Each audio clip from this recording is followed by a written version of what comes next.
So good morning or good night, depending on where you are, and welcome to another interview of The Shield Doing the Couch. Today I have Bobby from the band 16 The Band, and we're here to talk about the new album that's coming out on November 18th, Into Dust with Relapse Records. So Bobby, how are you today? I'm great. I'm great. Good. It looks like you're in the DMV or something. I'm at my day Kidding. job. I'm Yeah. in my office at my day job. Yeah, we all have to do the day job. So it's very nice to meet you. I've heard the album. The album is great, and your band has been around since the '90s, so it has all that sludge. That's being other bands have like gravitated so much. So you guys have been doing it now for more than 20 plus years. So. Uh, what is different coming into Dust after so many years? Like, what do you try differently musically to stand out? Um, that nothing's really preconceived. But I hate to use the old adage that we're just making music we want to hear. What's different? We've had the same lineup, but the last record the singer retired, so now I am the singer and vocalist. And then the guitarist that's been in the band for 5 years, Alex Schuster, has become is the lead guitarist and kind of our in-house producer. So I think this record and the last one really stepped us up with his abilities. And then, me, uh, instead of just singing backup and lead on a few songs, I sing every single song. It's just we keep going down this journey of creating, and we still have the inspiration. And that's the main thing. This is going to happen like no matter what. No, Yeah, we're gonna make music no matter what, because this is just what we do. We've been doing it for so long. This is just my comfort level, or my comfortable place is playing metal. I love it all. So, we're huge music fans. But that's the real difference is that now I'm the principal lyric writer and vocalist, or the soul, and Alex has stepped in with his production skills and his songwriting. So I think we make a good team. And then the band is rounded out uh, by Barney and Dion, who we've been playing together for a decade or more, and we've known each other for 20 years. So everybody just kind of gets to do their thing in this band. I'm not real hands-on. I want everybody to express themselves how they want to and have some sincerity with it. You know, nice. So, how was the change from just singing backup vocals to being the full frontman of the band? Like, uh, was it jarring at first to having like being now the frontman? no, really. I mean, we just kind of it just kind of happened. We didn't want to cancel any gigs, and so I just it was, if it's within my ability, and it is. The last couple of years I just keep growing as an artist, and it really wasn't hard at all, because I've been standing there in front of people playing guitar for more than 20 years and singing backup. It's like I just moved like 4 feet on the stage to the Yeah, center, and that's the only difference, to be bluntly honest with you. the next logical step.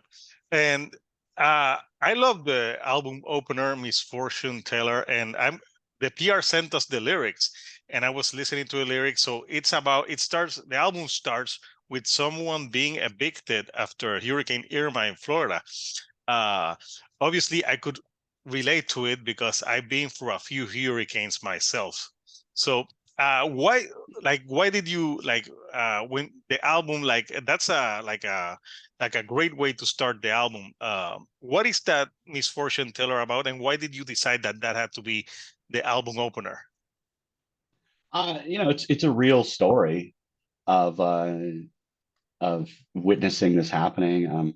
I'm from California, from San Diego, but every summer I spent in the Florida Keys with family. Where are you located? I'm in Miami, but I'm originally from Puerto Rico. So Oh, okay. I've been Okay. through I've been through some terrible hurricanes. Yeah, yeah. So, so my family's from Miami and Homestead. And I spent every summer in Key Largo with my dad ever since I was a little kid. So, just how a hurricane comes in, and those of us that are working class are left with nothing. Um, and so it's like I had friends that, their workplace was wiped off the face of the earth, their home was destroyed, and then they were going to get evicted for not paying for the home that was destroyed. So it was just all kind of ironic, and it was like, well, the system kind of kicks you when you're down, if you're a working class person. You can get a FEMA handout or whatever, but it was just like, if you have the means, you live in a concrete house on stilts, and if you don't, you're destroyed. So I thought it was kind of a poignant tale of something that was real. I really witnessed this happen to a few friends. That they were just, Irma came through Marathon, Florida, and it was a Category 5, and it just destroyed their businesses, their homes, everything. Yeah. And it's like they're still rebuilding now. Yeah, I was in Puerto Rico where actually that year we were hit by Irma and then by Maria. And I Maria is the know, one that was five. So I know. believe me, I know what it's like to be 3 months without electricity and water. Yeah, yeah. So I just thought like it's a crazy inspiration, and it kind of like it just hurts my heart to see that suffering. When I think a lot of it is just due to bad administration and inequality. Oh Um, yeah, no, I can. That's why I could totally relate to that song because after the hurricane, you could tell like government corruption came and people being without food or water for so long. So yeah, it's a strong album opener. And also this album has I love the album Closer that you have on this album, especially because it starts like all jazzy and then it thank you. gets like sludgy as hell, uh with the Born on a Bar Stool. I thought, and I like the jazz parts on it. So Born on a Bar Stool, what's the story about that one? Well, Alex brought the concept of I want a jazz intro. And then, I'm a big fan of, uh, the beat era of literature, the Allen Ginsberg, the Jack Kerouac, the William S. Burroughs. I'm a big fan of that, and so I thought, let's make a kind of a song that has that kind of traditional smoky jazz spoken word, but also let's make it a cautionary tale. I wanted to make uh, a song about I wanted to make a drinking song about how bad alcohol is. So I wanted to make an anti-drinking drinking song where we all raise your glass, all things past. Like who gives a fuck? Let's drink. But then the overall message is like, why are we self-medicating? Yeah, yeah, I thought that at first the Floor Winds was about like drinking yourself to falling on the floor, but looking at the lyrics I think it's about something else entirely. What's that one about? That's a personal song about having vertigo. I get vertigo, and it's just sometimes it's awful. Uh, so I kind of wanted to write a song about vertigo itself, and there's so many songs about vertigo.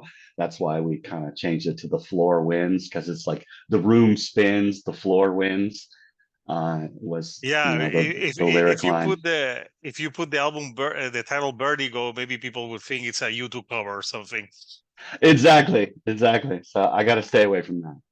Yeah, no, but I think it's the when I was looking at the song titles, I'm like, yeah, some of these song titles are like uh are great. You know, they like some great song titles on it, like The Floor Wings, the last one, like you said, and like Null in the Eternal Void. And I love it that I could Scrape the Rocks. That's another one that's a great, and that was another one of the singles that you put out. What is Scrape the Rocks about? So again, Scrape the Rocks is it's kind of a metaphor song, but it's also a real story of having going sailing in the Keys to the Bahamas or to the Dry Tortugas, and running aground. It's very easy to run aground in shallow water in the tropics, Oh and yeah, it's something that I did as a kid and as a teenager. You'd go out sailing, the engine would die. Uh, it was in the days before GPSs, and you get stuck on the reef, and you got to wait. You either got to wait for the Coast Guard to come get you, or you got to wait for the tide to come back in. So it's about sitting there all night thinking you're going to die. Uh, and of course it's I was never in that much harm. I knew that you scrape the rocks a little bit, not a big deal. The boat has a draft. But I just thought like it's like we need to bring kind of like I want to bring metal songs into reality instead of fantasy, mhm. because I think reality is harsh Scarier. enough. It is, It is. so like hurricanes are terrifying. Hurricanes are the Oh most heavy metal thing ever. And then same with the ocean. The ocean is just this yeah. giant, that you better surrender to the ocean because it's going to win no matter what. You Yeah, and can't, hurricanes, me being from Puerto Rico, the last few years has had hurricanes, earthquakes, and then the pandemic. So we've had a yeah, lot. Uh, yeah. but we're strong people that we endure. Uh, but yeah, I think having like because yeah, they're so like especially in power metal like that like they talk about like, a lot of fantasy things and it's cool, but I think speaking about reality, it's cool and not every band can tackle that. Plus, you tackled like you talked about your own things like vertigo, so it's something that not that it's good to have those personal lyrics. I think more people can relate to them when they're more rooted in reality than in fantasy. I think so, and that's just where I'm not going to write anything that isn't sincere or like a real expression.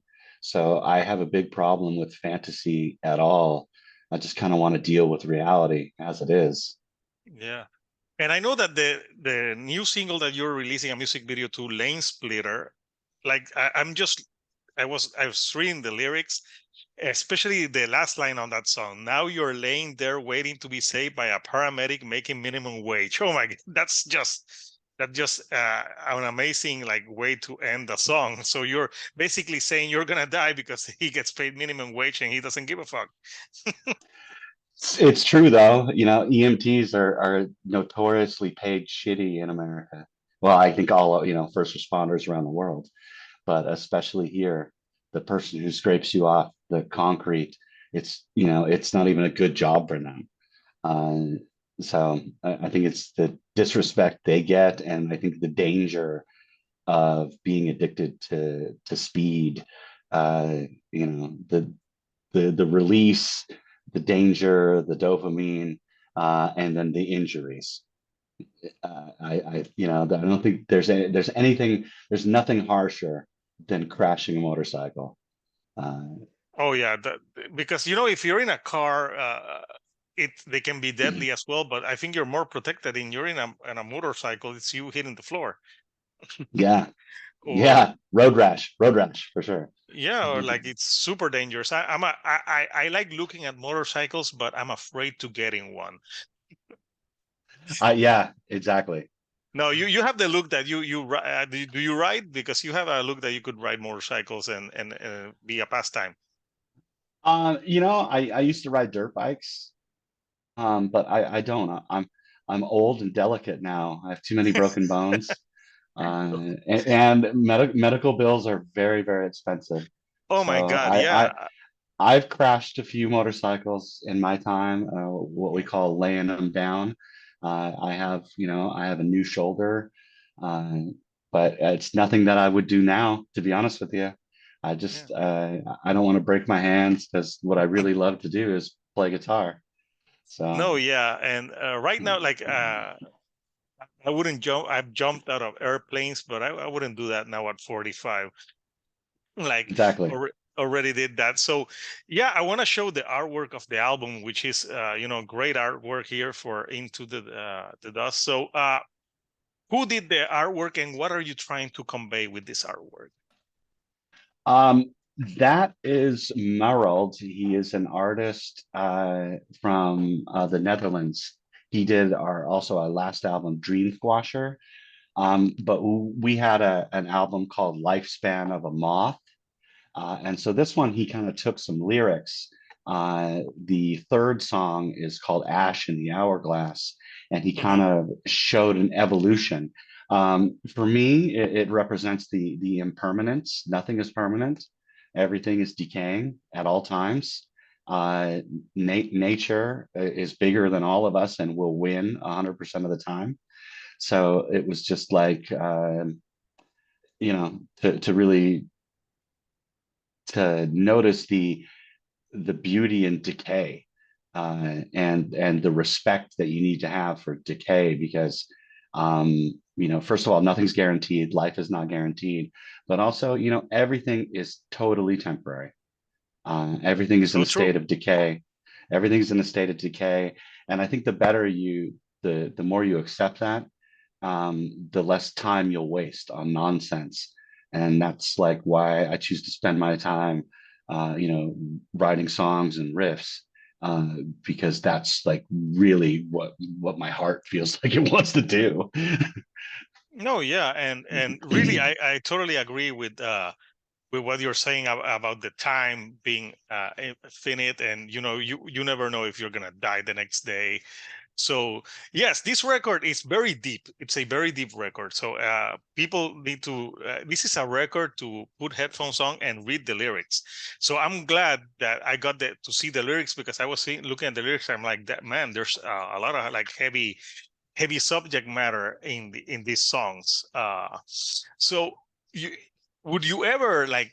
I know you write serious subject matter. Would you ever have like a song that would just be like a silly or fun song on a record, or would you rather stay with this type of meaningful and deep songs all the time? No, no. We have some older songs that are Because I've almost heard, yeah. novelty. We have a song that we still play live to this day that's called Damone. That's about the Fast Times at Ridgemont High character Damone, and Oh, nice. we took every quote that he says in Fast Times at Ridgemont High. So the Which one is lyrics the? are Which one is that one? Which character? it's called Damone. He's the sleazy one that sells tickets and dirty magazines to The one that gets people. the girl pregnant, right? Exactly, that's Damone. So Yeah, because I remember the Sean Penn character. so we wrote a song about Damone, and we still play it live all the time. So no, no, no, we have a Yeah, total sense of humor. yeah, But what comes natural, who knows? I if I ever think of something funny enough again, I'll do that too. yeah. Maybe it was when you were writing this record, we were going through a pandemic and through many serious stuff that serious topics need to be addressed. But the album it's heavy as hell. It's very heavy, both in the music and the lyrics, and I quite enjoyed it. So I think for a lot of like bands of fans of like sludge and that type of music, this album is a must listen. So Bobby, like when you're not writing music or doing that, like what are how do you pass the time, your free time, when you're not writing music? I have a family. I have a dog. Uh, you know, um, I, food. um, I spend a lot of time, with my family and around the house. Yeah. I do play guitar, and write music kind of a lot. Sometimes 3 or 4 hours a day. even if nothing, if I'm not even if I'm producing anything that's worth keeping, I'm still exercising, I'm still jamming along with the computer or with friends. So I do make music a lot. But I live in San Diego, California. So, there's lots to do here. The ocean's right there. There's I like Miami. It's San Diego is right on the ocean. So there's lots of extracurricular activities that are ocean related. So that's There's kind of how a lot of good food too. exactly. So there's always new restaurants or new food to get, tacos, whatever. And there's always, hiking the beach or just hanging out with the dog and the family Yeah. in the nice So weather we have here. nice. So what are your top three foods to eat? Oh, that's pretty easy. I mean, we're gonna go with Mexican food. Oh yeah. We're here. We're here in San Diego. It never gets old. There's always a new type to try. There's 20 different tacos. So any kind of Mexican, Salvadorian, Venezuelan, Argentinian, anything like that. And then in Florida, Cuban food. So, I'll have to go with Yeah. all Hispanic food. Yeah. You need And to try then Puerto Rican food too, if you haven't tried it. Uh, I don't know if I have or not.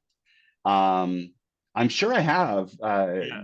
Growing up in Miami and the Keys, I'm Yeah, sure we I have have. something called mofongo, which is like they take plantains and they smash them and you can put like different things on it like meat. It's really good mofongo. I would recommend for you.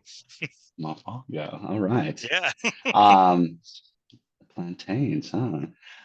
So and then Thai food, Vietnamese food. That's big in this area. There's a bunch of really good Thai food. There's a bunch of really good Vietnamese food. um, Barbecue. Luckily, we played a few gigs this year in Austin. So, Oh yeah, that's bar a great place to play and to eat food, especially barbecue. exactly. So, that'd be my top three. Basically, any Mexican, Latin American food. I hate to, it's sacrilege to combine them all, but God damn it, they're all good. And then basically, Thai and Vietnamese. Yeah. You know, Yeah, I agree with you being Hispanic myself because American food is it's so bland. Like you need like the flavors in Hispanic food. You can't top them. And Thai I, food you is know what? great. Yeah. I mean, here in San Diego, I eat Mexican food honestly every day. Oh It's yeah, it's I would either believe it's so. it's either it's either Taco Tuesday or I go Mhm. to a new taco place like TJ's Tacos. The border, I work 15 minutes away from Tijuana. Uh, so Oh it's yeah, that's the best of the best is right more here. authentic, like real Mexican food.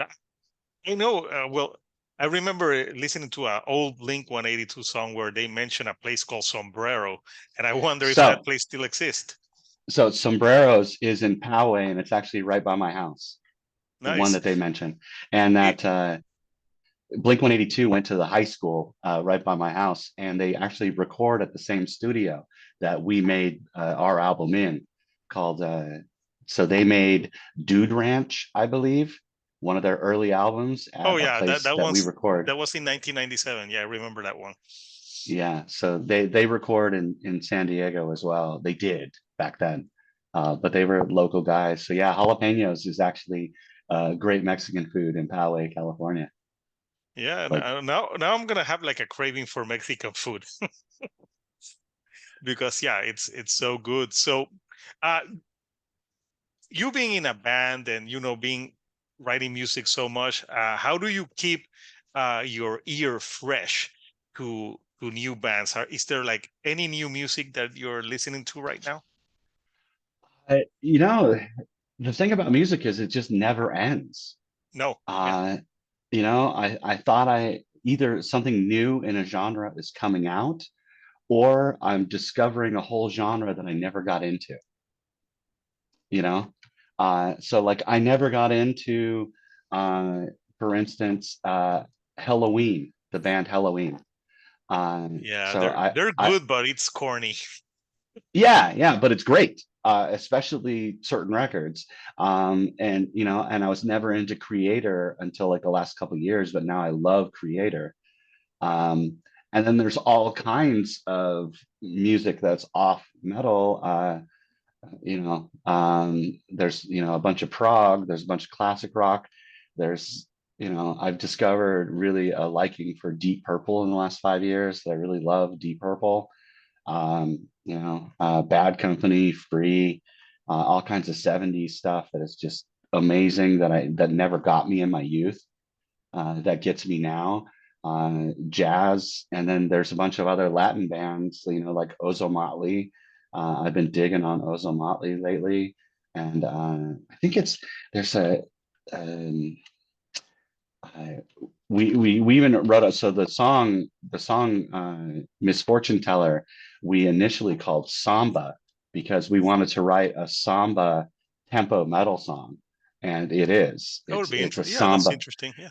Yeah, so the samba, we wanted to write kind of a samba tempo timing to a metal song, and that's how we landed on the timing to the Misfortune Teller. This music is just this magical gift that never, it doesn't have an end. Um, I'm turned on by it all. I Yeah, always that's a say I'm here to applaud what I like to see and ignore what I don't want. And yeah. I just keep applauding all this new music, blues. It just all comes. I mean, it's all good. Yeah. I could be that guy at the record store and just hang out behind the counter, you know. Oh yeah, I've always when I was young, I never worked in a record store, but it would be like just cool, like listening to music all day, discovering bands. But I think what you're saying, like I think now that when you're older, I think you get to appreciate different styles because sometimes when you're younger, you're kind of like people can be dicks.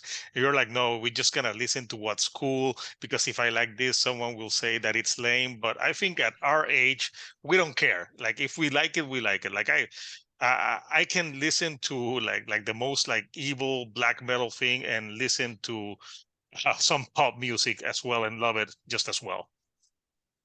I totally listen to pop as well. I really like the tightness of the song arrangements, the major keys and the hooks, and I also like the tempos. It's all good. It really is. Yeah, It's all good. yeah. Like Yeah. even this year, I even gotten uh, into some Bad Bunny songs. So even that, I'm like because they're earwormy. So yeah, I try to listen to it all, but obviously like the rock is the thing that I grew up with. But yeah, no, it's great like that you have appreciate those many types of music, and it shows because you included jazz in a song on your record and you included that samba beat. So you're taking like different elements that are not metal and infusing them to the sound of 16. Yeah. Wait. I've just discovered bachata too. Ah, okay. So wait till we come out with a sexy bachata song. That'll Oh, be you know that metal. all bachata songs are about the lyrics are almost always the same. Someone cheated and they're Perfect. crying. Yeah, that's Perfect. almost all bachatas are like that. Bachata's more from the Dominican Republic, and Okay. it has like that same danceable beat, but it's huge over there. Like there's bachata artists like that fill stadiums. Uh, I know, and that we in the Western world would never hear of, but they're literally selling out places the size of the Coliseum 2 nights in a row. Oh yeah, like it's just like like I remember when Ricky Martin like did Living La Vida Loca and he was called a one-hit wonder. He was already huge all over the world. Like for Puerto Rico and people in Europe, he wasn't a one-hit wonder. He had many hits before that. So yeah, it's like sometimes the States is like closed off. Like if it hasn't made it here, it's not big. But there's bands that are huge in other places and other markets. America's only 10% of the world's population, aren't we, or Yeah, less? that's Or like, yeah. So it's a great big world out there. It's a great big It's a good. world. So, Mm. Bobby, I've had fun speaking with you, and hopefully we talk from different things, not just the album, to keep it like interesting. And now I'm hungry. I know I Okay, haven't eaten lunch either. I'm gonna talking go about have. I'm gonna go have what lingua tacos, lingua tongue or tacos. yeah. I think I'm gonna go have lingua tacos. Like right now, I'm at work and I can walk over to a place called Cotijas Tacos. I'm gonna walk over there on my break and have a couple tacos. That sounds great. If I was there, I Yeah, would go have some tacos myself. So, everyone, 16 the band. Their album is coming out November 18th. I'm guessing, I know you're going on tour. Start this Saturday. weekend. Yeah. Saturday. You're playing a few shows. So yeah, that should be fun. So people, you can catch them if you're on the places that I think it's more the West Coast. I looked at the U.S. West Coast, San Diego, L.A., Fresno, Oakland, Sacramento, Portland, Seattle, Spokane, Boise, Salt Lake City, Flagstaff, Prescott. yeah, Yeah. it's from the 11/12 to 11/26. So yeah, that should be fun. And the album, you can guys, people can pre-order it. I'll put the links in the job description where they can get it. And obviously it's out on Relapse Record. Like Relapse Records has a history of great bands. So go check them out, and support music. And this is a new music. This is a band that has been around for a while. And if you like sludge with some great deep lyrics on this album, you should enjoy it. So I'm gonna show the artwork one last time for people to look. So this is the cover for the Into Dust. So get it when it comes out, and hope you all guys enjoy it. So any uh like things that you would like to say to people who are watching this video before we go? I think we said it all. We talked about Yeah, music, food, and traveling. So yeah, no, nice. we'll So hopefully any new people that are turned on to us. I just yeah, thank them, and I have gratitude to music and to heavy metal yeah. for the continued inspiration. I would recommend this band to people who maybe if they don't know it, like if you like Mastodon, Baroness, those type of bands, you should dig 16, especially Mastodon, uh, because I heard a lot like Mastodon. I'm sure were influenced by you because I listened to a lot of things that reminded me a little bit of Mastodon, especially the old stuff. I hope so. If so, I'm flattered. If not, those guys are masters at what they do already.